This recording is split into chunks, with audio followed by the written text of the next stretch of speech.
I have a question, John. Sure. All right.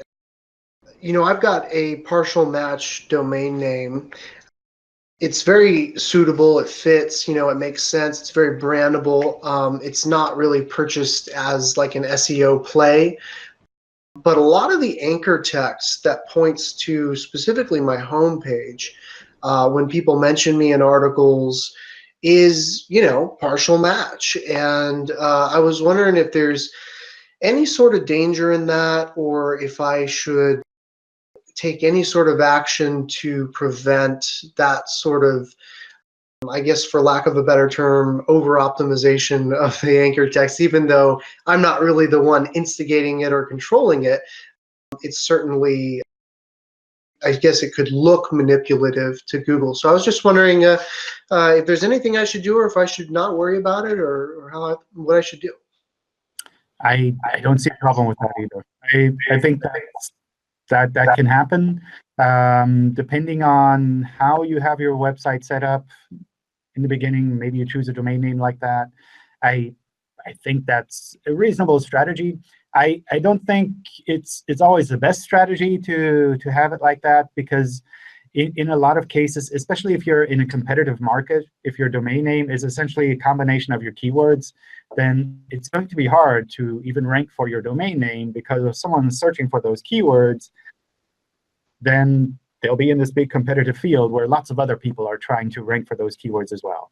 So that's something where, like, if you were to roll back time and say, well, I can choose between this keyword type domain name and something that's more of a, I don't know, a brand or personal thing, then I generally tend to recommend more of, like, be yourself and not your keywords.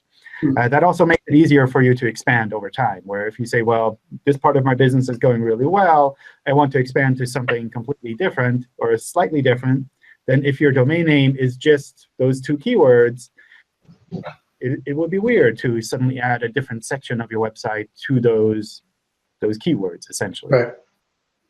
But that's something where if you set this up years ago, then that's already passed. It's not like you can just say, well, I need to switch my domain name so that I have something more of a personal brand rather than just a combination of keywords.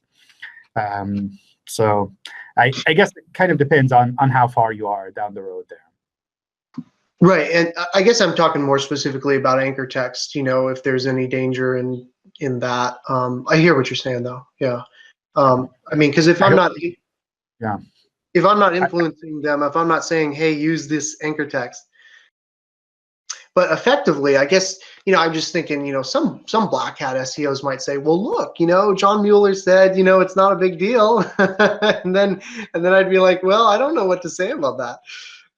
Is it the intent? Is it the what is it about anchor text that's good or bad? Yeah, I mean, we look at a number of factors there, and that's something where what we essentially try to do is figure out, are these links natural or not? And if these are natural links, then, like, people link in whatever way that they want. And sometimes they just link with the domain name or the name of the business. And if the name of the business are your keywords, then that's how it ended up. So that's something where we try to look at the bigger picture instead of, like, individual links and saying, well, in this case, they link with these two keywords. They just happen to be the same keywords as in the domain name, but is that good or is that bad? Instead, we try to look at the bigger picture and see how that looks there. Cool. Thank you.